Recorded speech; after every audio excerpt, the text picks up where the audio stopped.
Konnichiwa, kimono wearers. We say bye-bye, sayonara, snow, and hello, konnichiwa, Fuji-san, from one Japanese icon to another, like going from chiko roll to potato scallop, both Aussie fish and chip joint icons.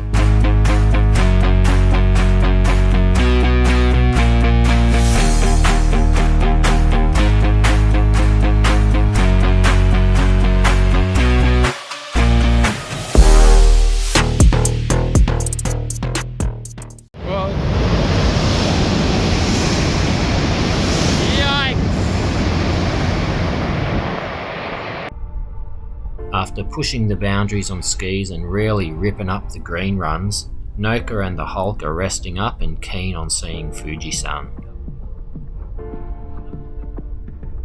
The supermarkets and shops at larger Japanese train stations are great for getting something tasty for your travels. It all looks delicioso. Strawberry and cream sandwiches. Genius idea. So it's on to the Fuji excursionary jump at Shinjuku Station, bound for Fuji Kawaguchiko. Sounds like a soft toy, but it is in fact a town. The excitement and anticipation is growing as we catch our first glimpses of Fuji-san. Fuji Kawaguchiko is a resort town to the north of Mt Fuji. It offers some of the best views of the mountain compared to other nearby towns, and as a resort town has a ridiculous number of souvenir shops selling the same stuff, especially down by Lake Kawaguchiko. Hire some bikes and do a Tour de Kawaguchiko, visiting the numerous convenience stores around town to see which has the best view of Mt Fuji. Jaffa, Noka, the Hulk, ramen. Okay, no one stack.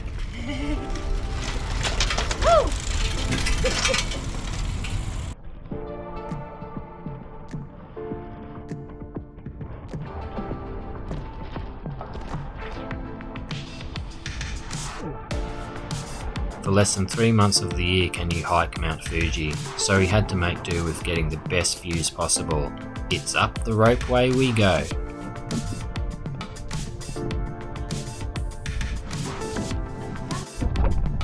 The ropeway takes you 400 metres up Mt Tenjo to observation decks giving great views of Fuji-san. For adults it's 1,000 yen for the return trip.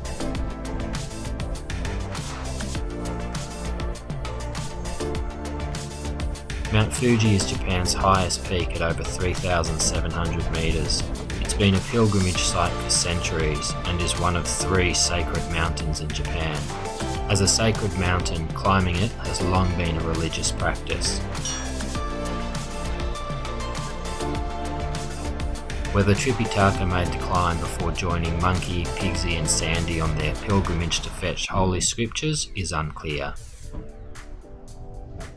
There is a bit to do around town: museums, hikes, tours on and around the lake, onsens, there's an amusement park. There are several town bus routes that can get you to the main sites. If you're just here to get a decent view of Fuji-san, no need to spend more than a night here. We rest our heads at the Fuji Kawaguchiko Resort Hotel. They're not far from the train station and offer to shuttle you between the two on arrival and departure. The Japanese artist Katsushika Hokusai did 36 views of Fuji-san. My favourite is the Great Wave off Kanagawa.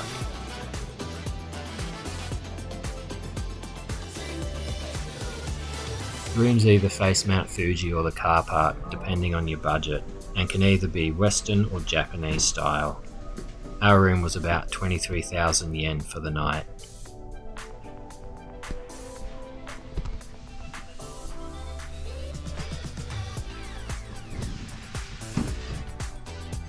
Once you've relaxed from viewing Fuji-san, the hotel has an onsen you can soak in.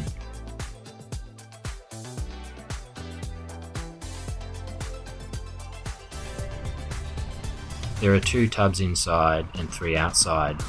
All are a comfortable warm temperature, no accidental poached eggs here.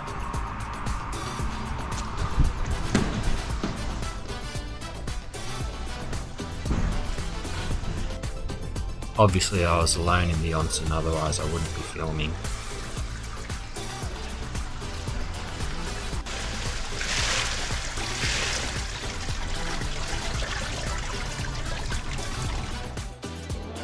hotel serves up a decent brekkie. Not huge, but a decent mix of Western, Japanese and other Asian stuff.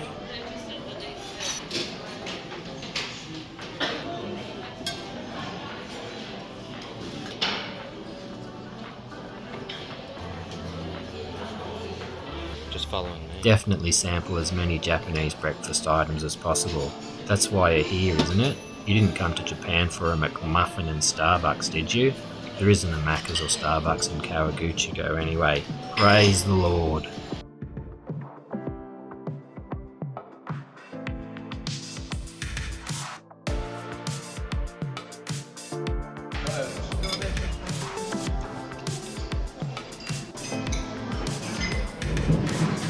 So that was our quick visit to Kawaguchiko and Fuji-san. We were super lucky with the weather. I've heard stories of some people coming and completely missing out on seeing Mt Fuji, with cloud and mist covering the mountain. Unless you want to do a bit of hiking, I reckon a night here is plenty. There's only so many shots you can take of Fuji-san.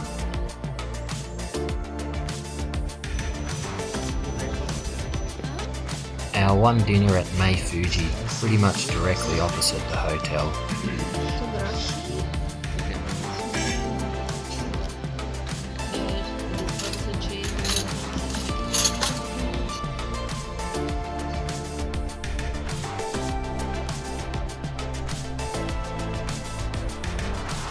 As usual, thanks for watching. Remember to like and subscribe, and until next time, stay safe and wear a helmet!